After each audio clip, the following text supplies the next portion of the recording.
अभी से जो हम लोग पढ़ेंगे वो हमारे काम का चीज़ है। तो सबसे पहले हम लोग पढ़ते हैं फ्री बॉडी डायग्राम।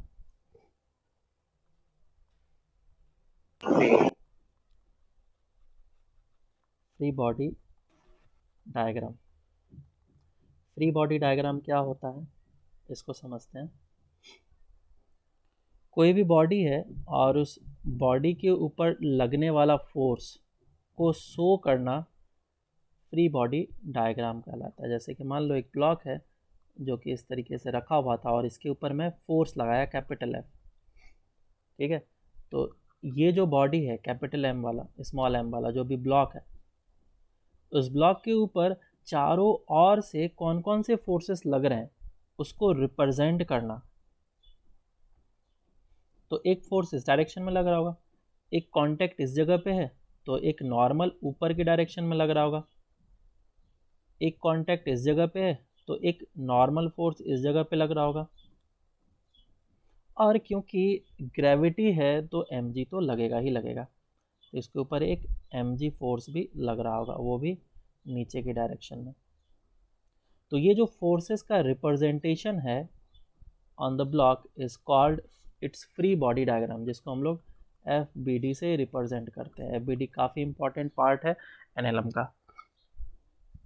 सो इसको कैसा क्या बोलूँगा मैं, इट इज द रिप्रेजेंटेशन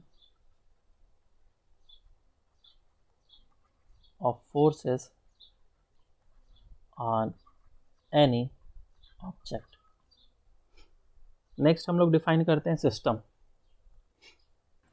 ये N1 कैसे करते N1 जो है वो नॉर्मल है, नीचे वाले ग्राउंड के कारण से उस पर फोर्स लग रहा है। अगर ग्राउंड नहीं होता तो नीचे गिर जाता ना, गिर तो नहीं रहा है नीचे, इसका मतलब कोई ना कोई ऊपर फोर्स लगा के रखा है, तो डेट फोर्स इज नॉर्मल, और इसको हम लोग नॉर्मल बाय ग्राउंड बोलेंगे। सर N2 कैसे लगेगा? और इसे बोला जाएगा नॉर्मल बाय वॉल। अगर वॉल नहीं होता तो क्या ये आगे की डायरेक्शन में मूव कर जाता? मूव नहीं कर रहा है, इसका मतलब जरूर वॉल ने इसके ऊपर फोर्स लगाया हुआ है, तभी तो मूव नहीं कर रहा है। समझा सर। हाँ, और फ्रिक्शन अभी नहीं है। हम लोग इस पूरे चैप्टर में फ्रिक्शन को नेग्लेक्ट करेंगे या फिर एज्यूम करेंगे कि फ्रिक्शन लेस सरफेस है। फ्रिक्शन लेस सरफेस का मतलब ऑब्वियसली फ्रिक्शन नहीं है, स्मूथ है।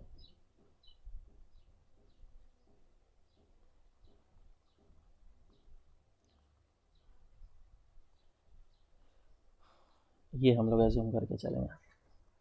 अब सिस्टम को डिफाइन करते हैं। It is the collection of object, it is the collection of object. अगर दो या दो से ज़्यादा ऑब्जेक्ट को मैं एक साथ कलेक्टिवली देखूंगा तो मैं उसे सिस्टम बोलूँगा। समझ में आ रहा है क्या? जैसे कि मान लो कि मेरे पास 3 ब्लॉक है, 1 2 और 3, और इस पे फोर्सेस लग रहे होंगे। लेट से इस पे इस डायरेक्शन में लग रहा है, इस पे इस डायरेक्शन में लग रहा है, इस पे इस डायरेक्शन में लग रहा है। F1 F2 F3, ये मास M1 M2 M3। तो सबसे पहले मुझे डिसाइड करना होता है सिस्टम, और सिस्टम को डिफाइन करने के बाद फिर मैं सिस्टम पे FBD बनाता हूँ। तो मेरा एक या एक से ज़्यादा ऑब्जेक्ट्स अगर एक साथ लिया जाएगा तो उसको सिस्टम डिफाइन किया जाएगा। जैसे कि लेट से मैं पहला सिस्टम डिफाइन कर रहा हूँ, this is my first system.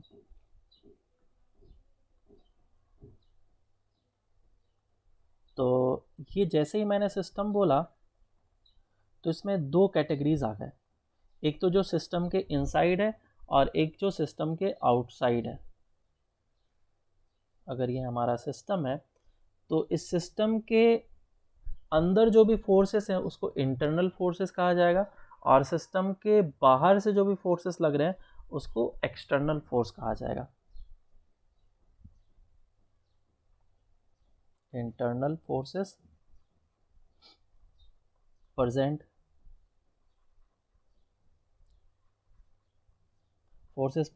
inside the system. Forces present inside the system. तो ऐसे फोर्सेस को हम लोग इंटरनल फोर्सेस बोलेंगे. दूसरा होगा हमारा एक्सटर्नल फोर्सेस. तो कोई भी ऐसा फोर्स जो कि आउटसाइड सिस्टम से लग रहा है.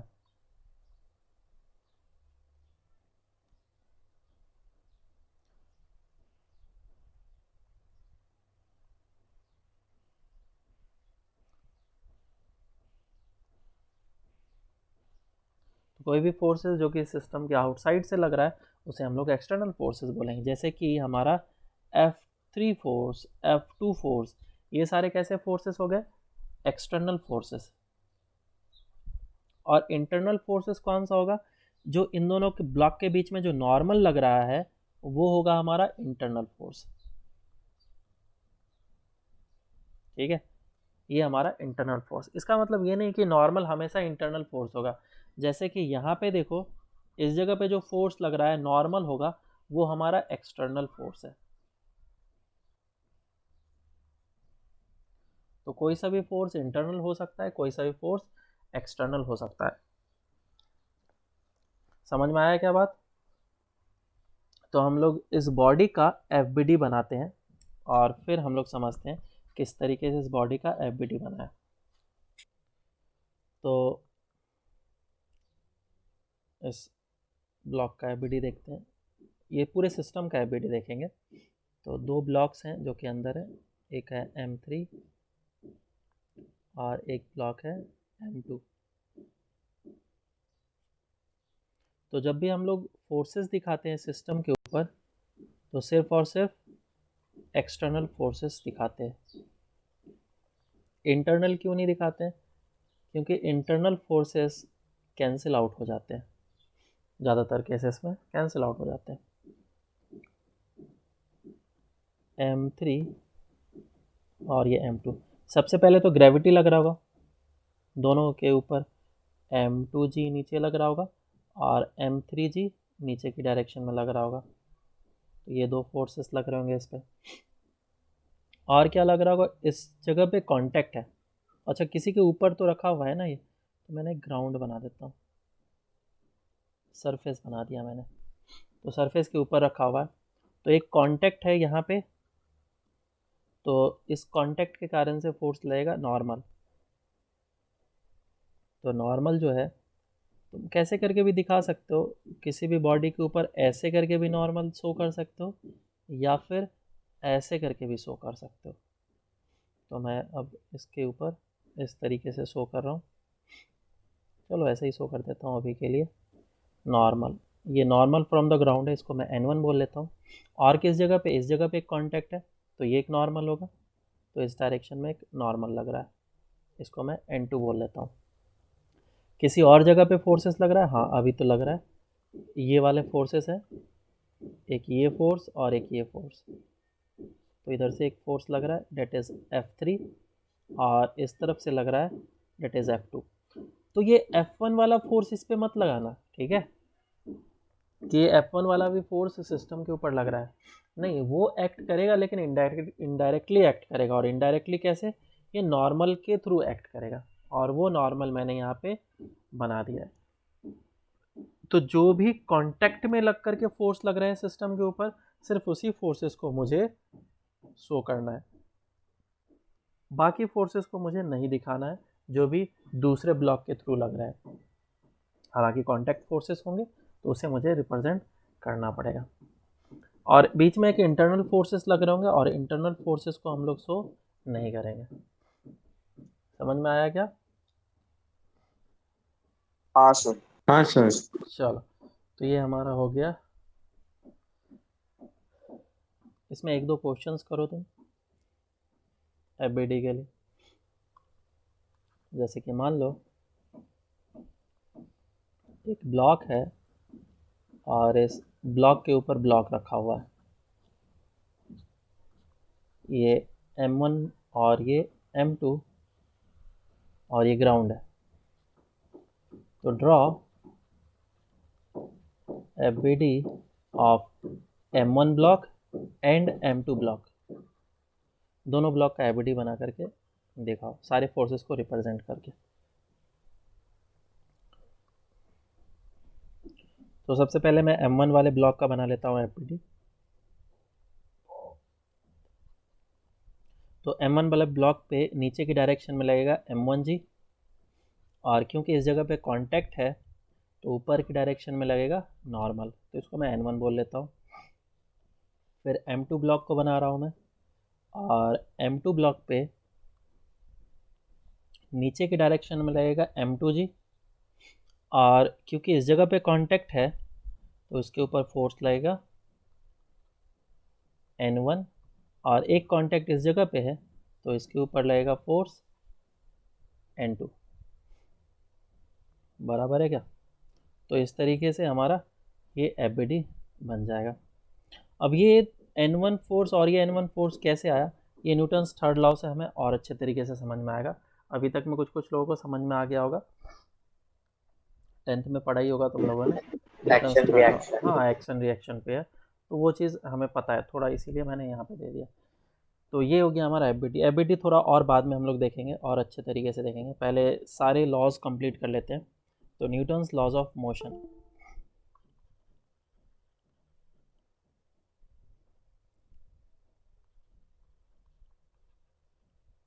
Newton's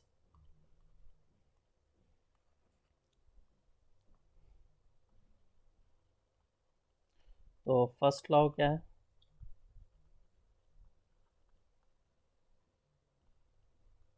law of inertia. हाँ, लॉ ऑफ इनर्शिया। और लॉ ऑफ इनर्शिया क्या है? कोई भी बॉडी अपना स्टेट बनाने की कोशिश करता है, मोशन और रेस्ट की। कोई भी ऑब्जेक्ट अपने स्टेट में तब तक रहेगा जब तक कि उस पर कोई एक्सटर्नल फोर्स ना लगे। ठीक है, तो कोई भी बॉडी चाहता है कि मैं या तो रेस्ट पे रहूं या तो फिर मोशन में कंप्लीटली रहूं, कांस्टेंट वेलोसिटी से जा रहा है तो कांस्टेंट वेलोसिटी से वो चलते रहे। तो इसके स्टेट को रिप्रेजेंट किया जाता है इस तरीके से कि अगर ये रेस्ट पे है तो ये इसका एक स्टेट है, और ये ब्लॉक अगर कंटिन्यूसली v वेलोसिटी से कांस्टेंट स्पीड से आगे की डायरेक्शन में मूव करते जा रहा है तो ये एक अलग स्टेट है यूनिफॉर्म मोशन का। तो ये दो तरह के स्टेट्स पॉसिबल हो सकते हैं। तो ये अपने स्टेट में तब तक रहने की कोशिश करेगा, कोई भी ऑब्जेक्ट अपने स्टेट में तब तक रहने की कोशिश करेगा जब तक कि इस पर कोई भी एक्सटर्नल फोर्स एक्ट ना करे। तो मैं यहाँ पे लिख देता हूँ, each body continues to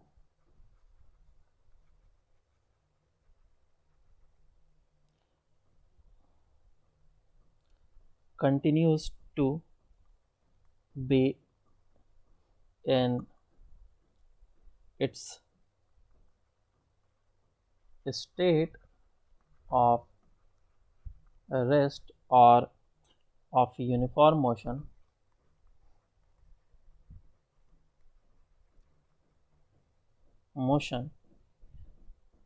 in a straight line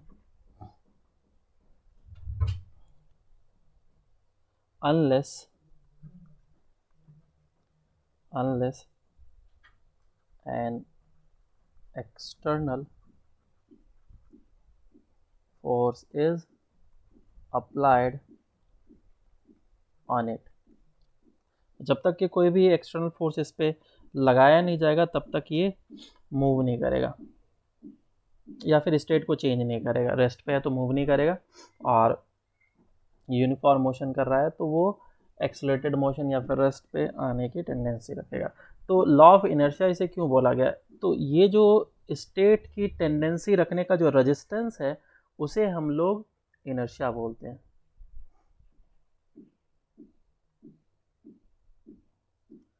state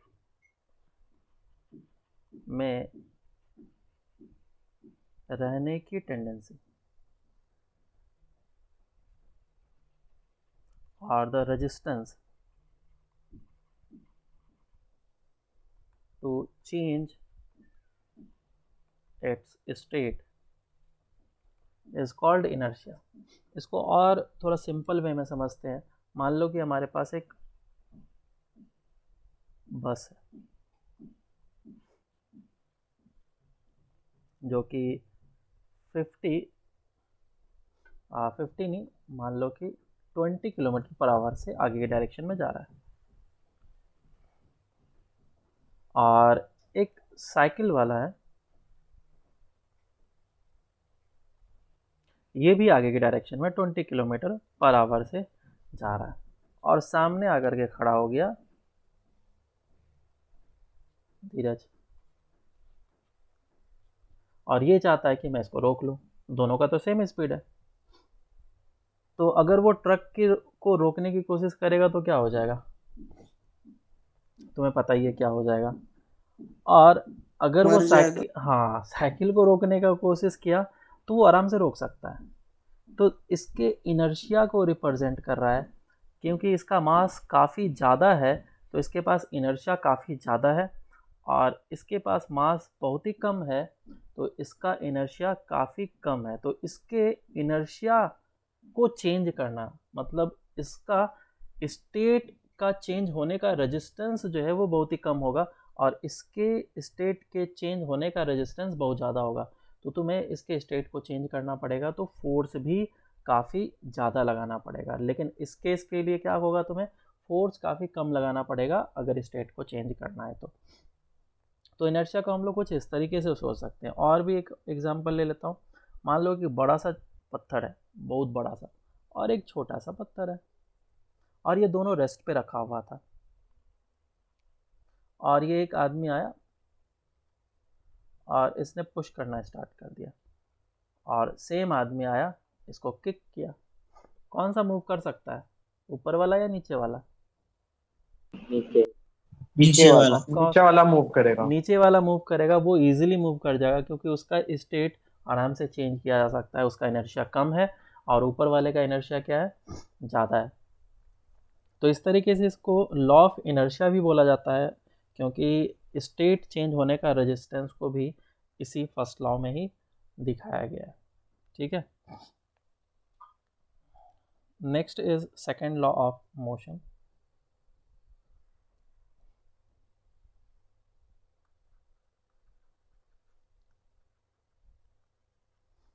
second law of motion, second law of motion क्या है बोलो? F is equal to M, force की exact definition dp by dt। F is equal to M है, क्या second law of motion बोल सकते हैं या नहीं? इसे नहीं बोलेंगे, नहीं सर, नहीं। ठीक है, इसे हम लोग नहीं बोलेंगे। F is equal to mass into acceleration जो है वो सेकेंड लॉ का डिराइव्ड इक्वेशन है, वो हमारा ओरिजिनल इक्वेशन नहीं है। तो ओरिजिनल इक्वेशन क्या है, that F is equal to dp by dt, और इसको हम लोग कैसे लिखते हैं, the rate of change of momentum, the rate of change of momentum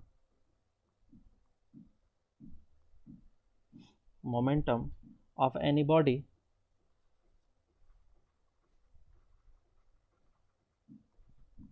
is proportional to the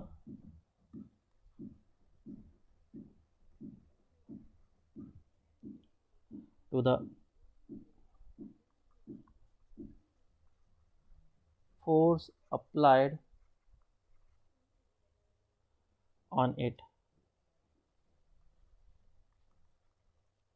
सो ये हमारा सेकेंड लॉ ऑफ मोशन, कि तुम जो फोर्स लगाओगे किसी भी ऑब्जेक्ट के ऊपर,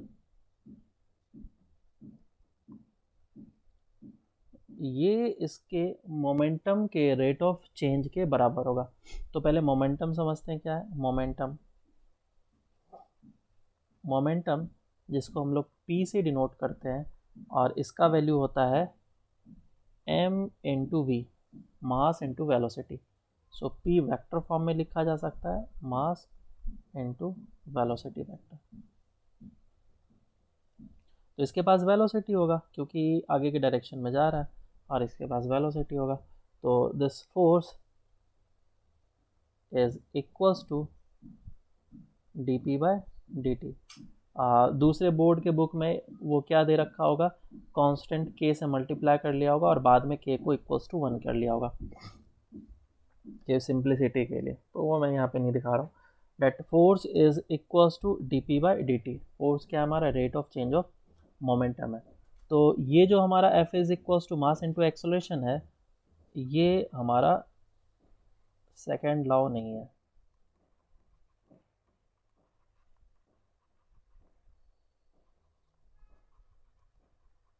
this is derived from. Original form क्या है हमारा, ये F is equals to dp by dt। अब उसको हम लोग लेकर के आते हैं F is equals to ma, कैसे आता है। तो मैं इसको सिर्फ मैग्नीट्यूड में लिख लेता हूँ, वेक्टर में भी लिख सकता हूँ, कोई दिक्कत नहीं। चलो वेक्टर में करते हैं। F is equals to d, p का वैल्यू क्या है, m into v divided by dt। और अगर मास कांस्टेंट है, इफ मास इज कांस्टेंट, तो मैं इंटीग्रेशन से बाहर निकाल सकता हूँ, और इंटीग्रेशन से बाहर आएगा तो ये m आ जाएगा, और इधर आएगा dv बाई dt। बताओ dv बाई dt क्या होता है, acceleration. acceleration. So this force is basically equals to mass into acceleration, and this is the derived formula, जो कि हम लोग पूरे NLM में यही इक्वेशन लगाएंगे। Delta p by delta t तो लगाएंगे ही नहीं, हम लोग सिर्फ F is equals to ma लगाएंगे, लेकिन फिर भी ये डिराइव नहीं है। क्यों, क्योंकि मास हमारा कांस्टेंट नहीं है। क्यों कांस्टेंट नहीं है, मास तो कोई ब्लॉक है तो कांस्टेंट ही रहेगा मास। कोई ऐसा चीज़ है क्या जिसमें मास कांस्टेंट नहीं होगा? हाँ सर, हो सकता है। एग्जांपल दो। सर अभी खाली मतलब बाल्टी जैसा मतलब बकेट है, उस पे फोर्स लगा रहे, लेकिन बारिश हो रहा है तो पानी भरते जाएगा आफ्टर टाइम। तो इसके एग्जांपल्स ढेर सारे हैं। One of the best example मैं देना चाहूँगा, डेट इज़ रॉकेट। जो रॉकेट के अंदर फ्यूल होता है वो भरा हुआ होता है, और इससे जो फ्यूल है वो कंटिन्यूसली बाहर निकलते रहता है। तो इसका मतलब कि इसका मास जो है कंटिन्यूसली घटते जा रहा है। तो इस पर जो फोर्स लगेगा वो थ्रस्ट फोर्स कहलाता है, वो हम लोग आगे पढ़ेंगे। और वो फोर्स जो होगा वो dp बाई dt से दिया जाएगा, ना कि F is equals to ma से दिया जाएगा, क्योंकि यहाँ पे m हमारा कांस्टेंट नहीं है। या फिर एक एग्जांपल ले सकते हैं, मान लो कि एक ट्रक है और ट्रक आगे की डायरेक्शन में मूव कर रहा है, और इसके ऊपर सैंड रखा हुआ है, और तुमने एक फोर्स F लगाया, लेकिन इस जगह पे एक छोटा सा होल है, तो होल से क्या होगा, कंटिन्यूसली सैंड गिरते जाएगा, तो इसका मास क्या होगा, कंटिन्यूसली घटते जाएगा। तो सिस्टम का मास कांस्टेंट है नहीं, तो हमें क्या करना पड़ेगा, ये वाला फोर्स अप्लाई करना पड़ेगा। तो ऐसे ढेर सारे एग्जांपल हैं जो कि हम लोग आगे जा कर के करेंगे सेंटर ऑफ मास चैप्टर में, और वो वेरिएबल मास सिस्टम के नाम से जाना जाता है। काफ़ी अच्छे अच्छे क्वेश्चन उस पर बनते हैं। सर मीन्स कोई भी व्हीकल रहेगा तो उसका फ्यूल तो मीन्स रिड्यूस होते जाएगा, तो मास तो कांस्टेंट नहीं रहेगा। बिल्कुल। एनएलएम के लिए हम लोग हमेशा एज्यूम करके चलेंगे कि मास हमारा कांस्टेंट रहेगा, लेकिन किसी और चीज़ के लिए, वैसे अगर हमारे डे टू डे लाइफ में देखा जाए तो मासेस थोड़ा ना थोड़ा चेंज होते हैं, लेकिन हम लोग क्वेश्चन के लिए क्या एज्यूम करके चलेंगे कि मासेस हमारे कांस्टेंट है एनएलएम के लिए पूरा। फ्रिक्शन में भी हम लोग मास को कांस्टेंट एज्यूम करेंगे, सिर्फ एक ही जगह पे मास को हम लोग वेरिएबल लेंगे जब सेंटर ऑफ मास का पर्टिकुलर टॉपिक करेंगे, वेरिएबल मास सिस्टम। ये हो गया हमारा सेकंड लॉ ऑफ मोशन। तो सेकंड लॉ ऑफ मोशन में ही और भी चीज़ें आते हैं, जैसे कि मोमेंटम कंजर्वेशन वगैरह। जैसे कि दो पार्टिकल्स हैं, एक पार्टिकल है m1 और ये दूसरा पार्टिकल है m2 और इसको मैंने एक सिस्टम ले लिया और इस सिस्टम के ऊपर कोई भी एक्सटर्नल फोर्स नहीं लग रहा है, एक्सटर्नल फोर्स ज़ीरो है। तो क्या होगा, मैं बोल सकता हूँ कि F external on system is basically equals to dp/dt, लेकिन P किसका होगा, सिस्टम का, क्योंकि मैं फोर्स भी सिस्टम पे ले रहा हूँ, ठीक है। और हमने बोल दिया ये ज़ीरो है, तो system upon dt is equals to zero, और ये अगर ज़ीरो हो गया तो ये dp का इंटीग्रेशन आएगा ज़ीरो, और इसको इंटीग्रेट करेंगे तो ये हो जाएगा p of system is equals to constant, ठीक है। इनिशियल से फाइनल तक इंटीग्रेट करा तो p initial is equals to p final आएगा सिस्टम का। ये हम लोग मोमेंटम कंजर्वेशन में वापस से जा करके देखेंगे, अभी इतनी ज़्यादा इसको समझने की ज़रूरत नहीं है। तो ये सब हम लोग काम करते हैं, और हम लोग न्यूटन्स थर्ड लॉ इस जगह से भी एक्सप्लेन कर सकते हैं कि किस तरीके से हुआ ये चीज़, क्योंकि dp/dt अगर ज़ीरो है तो मैं बोल सकता हूँ this zero is equals to system dp1/dt plus dp2/dt implies dp1/dt is equals to negative of dp2/dt, और dp1/dt क्या है, फोर्स 1 और ये फोर्स 2 है। तो इधर से मेरा थर्ड लॉ भी डिराइव हो जाता है कि इस पे जितना फोर्स लगेगा उतना ही मैग्नीट्यूड में फोर्स इस पे लगेगा, लेकिन अपोजिट डायरेक्शन में लगेगा। तो इसको हम लोग एक्शन रिएक्शन पेयर भी बोलते हैं। तो आते हैं हम लोग थर्ड लॉ पे। अच्छा, ये जो हमारा एक्स डायरेक्शन में अगर होगा तो ये फॉर्मूला सिर्फ एक्स डायरेक्शन में लगेगा। मैं यहाँ पे लिख देता हूँ, F is equals to mass into acceleration, या फिर F is equals to dp/dt है for x direction.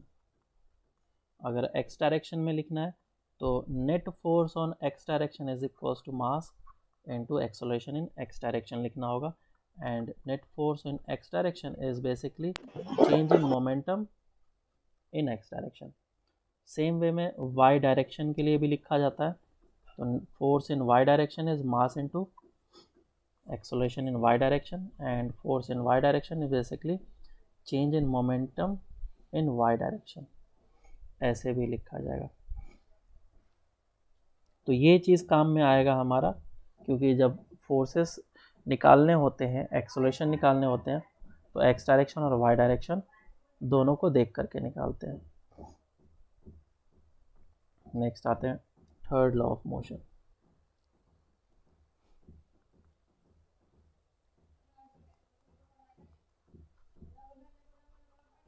Third law of motion,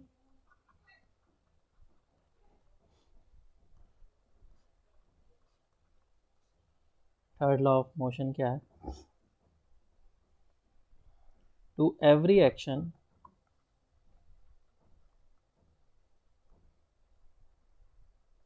there is equal opposite reaction। is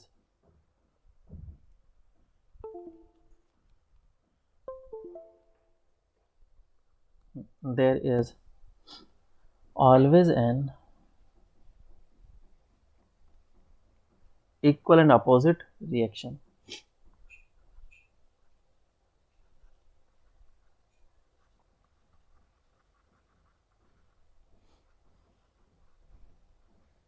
equal and opposite reaction, ठीक है। और ये 80s का है, और इसको फिर ट्रांसलेट करके फिर दूसरे फॉर्म में भी ला करके दिया गया था। तो जो लगभग मतलब स्टेटमेंट है वो कुछ ऐसा ही है कि अगर कोई भी बॉडी है उसके ऊपर तुम अगर एक्शन करोगे तो वो तुम पर रिएक्शन भी करेगा। क्या है समझते हैं। मान लो कि ये ब्लॉक है और इस ब्लॉक के ऊपर तुमने क्या करा, पुश करना स्टार्ट किया, तो मैं ब्लॉक के ऊपर फोर्स लगा रहा हूँ तो ब्लॉक भी मेरे ऊपर फोर्स लगाएगा,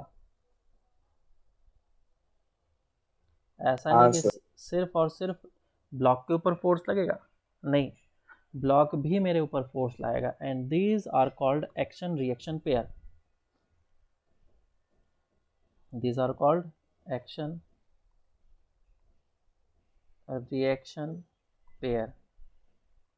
ये हमारा एक्शन रिएक्शन पेयर होता है, और ये काफ़ी इम्पॉर्टेंट है, मतलब कि बहुत जगह पे ये एक्सप्लेन नहीं किया जाता है, बस इतना सा बता दिया जाता है कि ये एक्शन रिएक्शन पेयर है, लेकिन इसमें काफ़ी ज़्यादा कॉम्प्लिकेशन है। न्यूटन्स थर्ड लॉ सिर्फ बोल दिया कि to every action there is always equal and opposite reaction.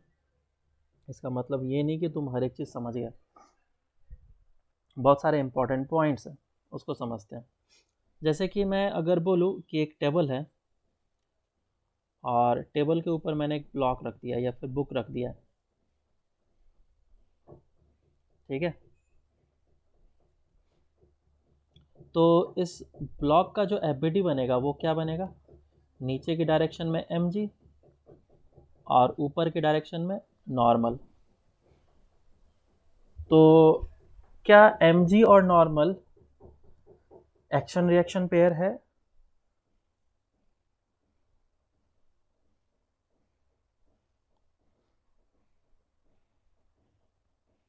बोलो। हाँ सर। नॉर्मल और mg दोनों इक्वल है, रेस्ट पे रखा हुआ है ना, तो नॉर्मल और mg का वैल्यू सेम है। इक्वल इन मैग्नीट्यूड, बिल्कुल है। अपोजिट इन डायरेक्शन, बिल्कुल है। Equal in magnitude and opposite in direction, लेकिन ये चीज़ गलत है, ये जो हमने कॉन्सेप्ट लगाया ये गलत है। mg और नॉर्मल इक्वल इन मैग्नीट्यूड है, अपोजिट इन डायरेक्शन है, लेकिन फिर भी ये एक्शन रिएक्शन पेयर नहीं है। क्यों? क्योंकि हमारे पास अधूरा ज्ञान है, हमें पूरा नहीं पता है इसके बारे में। ये इक्विलिब्रियम में होगा तभी होगा। नहीं, इक्विलिब्रियम में है ना, ये तो इक्विलिब्रियम में है। सर मास उस पे ग्राउंड पे लगा रहा होगा, नीचे फोर्स नॉर्मल जैसा, नॉर्मल की इक्वल, और मास का जो वो वेट है वो अर्थ पे लग रहा है, और अर्थ पे भी वही सेम फोर्स लगा रहा है मैं मास। तो हम लोग समझते हैं पहले कि एक्शन रिएक्शन पेयर हम लोग किस तरीके से डिसाइड करेंगे, उसका क्राइटेरिया क्या होता है। पहला चीज़, एक्शन रिएक्शन जो पेयर होते हैं वो इंस्टेंटेनियसली लगते हैं, साइमल्टेनियसली लगते हैं। Action reaction pair acts simultaneously on the object. Simultaneously का क्या मतलब है कि जिस instant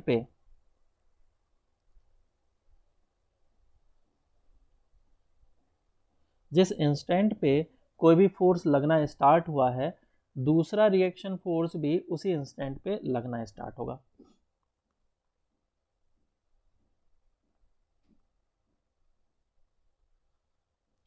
action reaction pair acts simultaneously.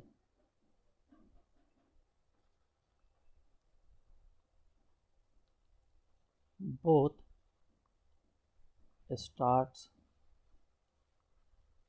acting at the same instant।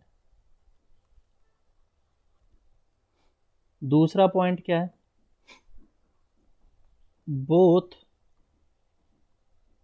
action and reaction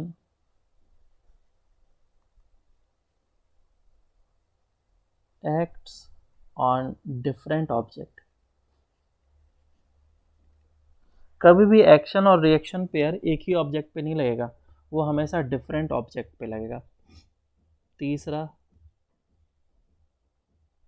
both action and reaction are of same nature. ये दोनों forces same nature के होंगे। अगर तुम्हारा एक्शन एक कांटेक्ट फोर्स है तो रिएक्शन भी तुम्हारा कांटेक्ट फोर्स ही होना चाहिए। अगर एक्शन ग्रेविटेशनल फोर्स है तो रिएक्शन भी ग्रेविटेशनल फोर्स ही होना चाहिए। फोर्थ देखते हैं, एंड फोर्थ वन इज जैसे कि हमने ऊपर देखा, ये सारे के सारे साइमल्टेनियसली एक्ट करेंगे और डिफरेंट ऑब्जेक्ट पे करेंगे। तो फोर्थ वन क्या है? Yes, simultaneously. म्यूट कर लो किसी को। फोर्थ अभी पता नहीं क्या आ रहा है। तो ये 3 पॉइंट इंपॉर्टेंट है, इसी 3 पॉइंट को याद रखते हैं और इसके बेसिस के ऊपर हम लोग एफबीडी बनाते हैं। तो जैसा कि अभी हम लोगों ने ऊपर देखा कि इसका मुझे एफबीडी चाहिए था, तो इसका एफबीडी कैसा बनेगा? देखो,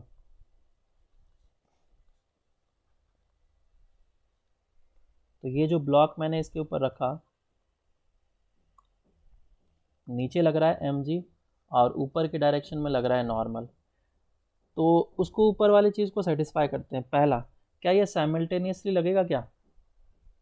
जैसे ही मैं इस ब्लॉक को लिफ्ट कर लूँगा तो नॉर्मल लगना बंद हो जाएगा, लेकिन mg तो लगते रहेगा। नॉर्मल तो हो गया 0, लेकिन mg फिर भी लग रहा है, तो ये साइमल्टेनियसली नहीं लग रहा है। तो ये दोनों एक्शन रिएक्शन पेयर हो भी नहीं सकता है। Both action reaction pair acts on different object. यहाँ पे लेकिन नॉर्मल और mg सेम ऑब्जेक्ट पे लग रहा है, तो भी नहीं हो सकता है। Both action reaction pair are of same nature, दोनों का नेचर सेम होना चाहिए। ये mg ग्रेविटेशनल फोर्स है, नॉर्मल हमारा क्या है? कॉन्टैक्ट फोर्स है। तो ये दोनों सेम नेचर का भी नहीं है, तो इसीलिए ये दोनों फोर्सेस क्या है? हमारे एक्शन रिएक्शन पेयर नहीं है। तो इसका एक्शन रिएक्शन पेयर होगा कौन? ये सर अर्थ पे भी mg लग रहा होगा। हाँ, ये एक अर्थ है और इस जगह पे मैं थोड़ा ऊपर बनाता हूँ, ब्लॉक है। तो इसके ऊपर जो mg लग रहा है, ये कौन लगा रहा है? अर्थ लगा रहा है। तो अर्थ पे भी ऊपर की डायरेक्शन में एक फोर्स लग रहा होगा और वो फोर्स भी mg के बराबर ही होगा। तो ये जो फोर्स है, ये दोनों एक्शन रिएक्शन पेयर बनेगा। अब दूसरा फोर्स है नॉर्मल। तो ये जो नॉर्मल लगा, ये नॉर्मल किस पे लगेगा? टेबल के ऊपर। ग्राउंड पे भी। टेबल पे अगर रखा है तो टेबल के ऊपर ये नीचे के डायरेक्शन में लगेगा और ये दोनों नॉर्मल जो है, ये दोनों एक्शन रिएक्शन पेयर बनेगा। तो इस तरीके से हम लोग डिसाइड करेंगे एक्शन रिएक्शन पेयर को। ठीक है, समझ में आया सबको? Yes sir. चलो आगे चलते हैं।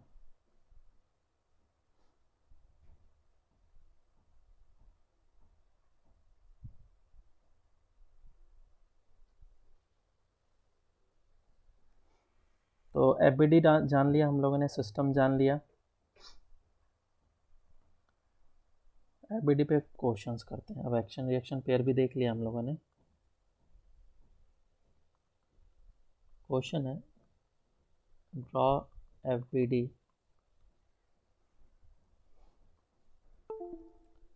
तो लेट से एक ब्लॉक रखा हुआ है और ये दूसरा ब्लॉक रखा हुआ है, m1 एंड m2, और इस जगह से फोर्स लगाया जा रहा है F, और ये वॉल्स हैं और नीचे ग्राउंड है। तो पूछा गया draw FBD of m1 block and m2 block and m1 and m2 as a system. चलो इसको ड्रॉ करो जल्दी से। तो सबसे पहले मैं दोनों इंडिविजुअल ऑब्जेक्ट का एफबीडी बना लेता हूँ, उसके बाद लास्ट में सिस्टम का बनाऊंगा। तो मैं पहले m2 का बनाता हूँ। m2 ब्लॉक का एफबीडी, नीचे के डायरेक्शन में m2g लगेगा और ऊपर के डायरेक्शन में एक कांटेक्ट इस जगह पे है, तो ऊपर के डायरेक्शन में नॉर्मल लगेगा। तो मैं इसमें n2 बोल देता हूँ। एक तरफ से फोर्स लग रहा है F, तो एक कांटेक्ट यहाँ पे भी है, तो इधर से भी फोर्स लगेगा। इसको मैं n3 बोल लेता हूँ। अब मैं m2 वाले ब्लॉक पे आता हूँ, m1 वाले ब्लॉक पे। तो m1 वाले ब्लॉक पे नीचे की डायरेक्शन में लगेगा m1g, ऊपर के डायरेक्शन में लगेगा, क्योंकि कितने कांटेक्ट है? 3 कांटेक्ट है, तो 3 नॉर्मल फोर्सेस लगेंगे। ऊपर की डायरेक्शन में लगेगा N1, और ये जो N3 था वो इक्वल एंड अपोजिट होगा, तो वो इस पर N3 लगाएगा, और एक कांटेक्ट इस जगह पे है तो इस डायरेक्शन में फोर्स लगेगा, और इसको मैं N1 N4 बोलूँगा। वो अलग बात है, F N3 और N4 सभी इक्वल होंगे मैग्नीट्यूड में। और कलेक्टिवली अगर देखा जाए तो सिस्टम बना लिया, और इसमें एक्सटर्नल फोर्सेस ये लग रहा होगा डेट इज़ N4, ये लग रहा होगा F, नीचे लग रहा होगा mg, m2g एंड m1g, और ऊपर की डायरेक्शन में इधर से नॉर्मल होगा N2 एंड N1। तो इस पर और भी डिफरेंट तरह के क्वेश्चंस बनते हैं, उसको हम लोग देख लेते हैं। जैसे कि कोई भी रस्सी से टाई अप किया हुआ है या फिर इंक्लाइन प्लेन के ऊपर है तो भी क्वेश्चंस वैसे बनते हैं, उसके एबिलिटी ड्रॉ करते हैं हम लोग। तो पहले मैं इजी करवाऊंगा, उसके बाद फिर टफ पार्ट पे जाऊंगा। लेट से एक ब्लॉक को इस जगह पे हैंग किया गया है मास m1, और इसी से अटैच कर दिया गया है दूसरा ब्लॉक। तो इन दोनों ब्लॉक का एबिलिटी तुम्हें ड्रॉ करना है, पहला, दूसरा, ये कुछ ऐसा सिचुएशन है, और एक ब्लॉक इस तरीके से रख दिया गया which is m at an angle of theta. तो इसमें भी m ब्लॉक का एफबीडी तुम्हें ड्रॉ करना है। ये दूसरा हो गया, चलो पहले ये दोनों करो, फिर थर्ड हम लोग करेंगे बाद में। ओके, तो चलो देखते हैं। सबसे पहले फर्स्ट वाला का देख लेते हैं, m1 मास और m2 मास का एफबीडी कैसे बनेगा। तो पहले मैं m2 का बना लेता हूँ। m2 मास अगर इस जगह पे है तो नीचे की डायरेक्शन में m2g लगेगा, और क्योंकि रस्सी है तो वो ऊपर की डायरेक्शन में फोर्स लगेगा। रस्सी हमेशा पुलिंग फोर्स लगाता है। दो मैं बातें बता देता हूँ, रस्सी हमेशा पुलिंग फोर्स लगाता है और नॉर्मल हमेशा पुशिंग फोर्स लगाता है, ये हमेशा याद रखना। नॉर्मल ऑलवेज पुश फोर्स देगा और टेंशन ऑलवेज पुल फोर्स देगा। तो ये टेंशन हो जाएगा T1। अब दूसरा मैं एफबीडी बना लेता हूँ, डेट इज़ M1 का। तो M1 के ऊपर लगेगा नीचे की डायरेक्शन में M1g, और ऊपर के डायरेक्शन में लगेगा टेंशन। देखो यहाँ पे कितने रस्सी हैं, एक दो रस्सी के साथ कांटेक्ट में है, तो दो रस्सी के कारण से टेंशन लगेगा। तो नीचे वाले रस्सी में टेंशन कितना था, T1, और ऊपर वाले रस्सी में T2 हमने अज्यूम करा है। तो नीचे की डायरेक्शन में एक T1 भी लगेगा। ये हमारा एफबीडी बन गया। अब इसका मैं ड्रॉ करता हूँ। सबसे पहले कांटेक्ट मार्क कर लिया करो, दो जगह पे कांटेक्ट है मतलब कि दो नॉर्मल तो लगेंगे ही। तो ये ब्लॉक है, और इस ब्लॉक के ऊपर नीचे की डायरेक्शन में लगेगा mg, और क्योंकि दो कांटेक्ट हैं, एक इस जगह से और एक इस जगह से, फर्स्ट एंड सेकेंड, तो इधर से नॉर्मल लगेगा ऊपर की डायरेक्शन में, और इधर से नॉर्मल लगेगा इस डायरेक्शन में N2। और अभी मैं इसका कंपोनेंट वगैरह नहीं ले रहा हूँ, जब हम लोग इक्विलिब्रियम पढ़ेंगे तो उस समय कांटेक्ट वगैरह लेना स्टार्ट करेंगे। ये हमारा एफबीडी बन गया।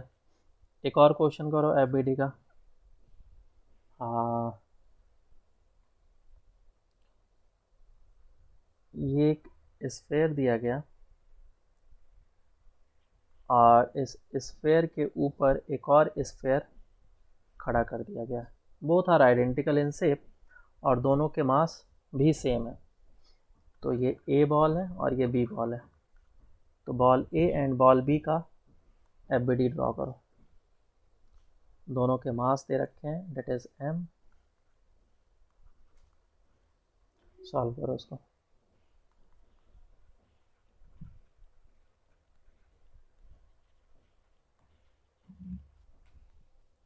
तो जो नॉर्मल जनरली पास करता है वो किधर से पास करेगा हमें पता होना चाहिए। नॉर्मल जनरली सेंटर से थ्रू पास करता है, सेंटर से होते हुए। ज़्यादातर केसेस में सरफेस मुझे दिखता था और मैं परपेंडिकुलरली ड्रॉ कर लेता था। यहाँ पे भी सरफेस के साथ जो कांटेक्ट है या फिर टेंजेंट जो बनाऊंगा उसके परपेंडिकुलर होगा, या फिर तुम्हारा सेंटर से पास करता हुआ नॉर्मल देखेगा। तो ये ब्लॉक मान लो अगर बी है तो इससे नीचे की डायरेक्शन में तो लगेगा mg और ऊपर की डायरेक्शन में नॉर्मल लगेगा ग्राउंड से। इस जगह पे कांटेक्ट है ना, तो इसको मैं बोल देता हूँ n1। और क्योंकि एक कांटेक्ट इस जगह पे है तो इसके ऊपर नीचे की डायरेक्शन में लगेगा n2। और ये वाला जो ब्लॉक है, जो ऊपर वाला स्फीयर है A, उस पर भी नीचे की डायरेक्शन में फोर्स लगेगा mg और एक कांटेक्ट इस जगह पे, तो ये n1 वाला फोर्स, सॉरी n1 नहीं n2 वाला फोर्स लगेगा। n2 वाला फोर्स ऊपर की डायरेक्शन में लगेगा। तो ये जो होगा नॉर्मल वो सेंटर से पास होगा, इस बात को ध्यान रखना टेंजेंट ड्रॉ करने के बाद। नेक्स्ट क्वेश्चन करते हैं। सर हाँ बोलो। सर रियलिटी में दो बॉल को एक के ऊपर एक क्यों नहीं रख पाते, क्योंकि मतलब इसमें अनस्टेबल क्यों होता है? क्योंकि उसमें थोड़ा सा भी डिस्प्लेसमेंट तुम दोगे वो तुरंत अनस्टेबल हो जाएगा। रियलिटी में रखते हैं, ऐसा नहीं कि नहीं रखा जाता है। तुम यूट्यूब पे सर्च करना, जो ब्लॉक्स हैं, ब्रिक्स हैं, छोटे छोटे पत्थर, उसको इस तरीके से अरेंज करते हैं और काफ़ी अनस्टेबल फॉर्म में लगता है, लेकिन फिर भी वो आराम से इसके ऊपर रहता है ऐसा करके। तो वो टोटली डिपेंड करता है कि सेंटर ऑफ मास को तुम अच्छे तरीके से डिटेक्ट कर पा रहे हो कि नहीं, और सेंटर ऑफ ग्रेविटी पे फोर्स लगता है तो हो जाता है, ऐसा नहीं है कि नहीं होता है। लेकिन यहाँ पे थोड़ा सा ज़्यादा प्रॉब्लम होता है क्योंकि स्लिपरी सरफेस होता है और mg बिल्कुल बिल्कुल ही इस डायरेक्शन में अलाइन होना चाहिए, इस लाइन में अलाइन होना चाहिए। अगर इस लाइन में अलाइन हो गया तो वो आराम से रुक जाएगा। नेक्स्ट क्वेश्चन करते हैं। Okay sir. यूट्यूब पे सर्च मारना, देखना वो करके भी दिखाएगा, हम लोगों से नहीं हो पाएगा।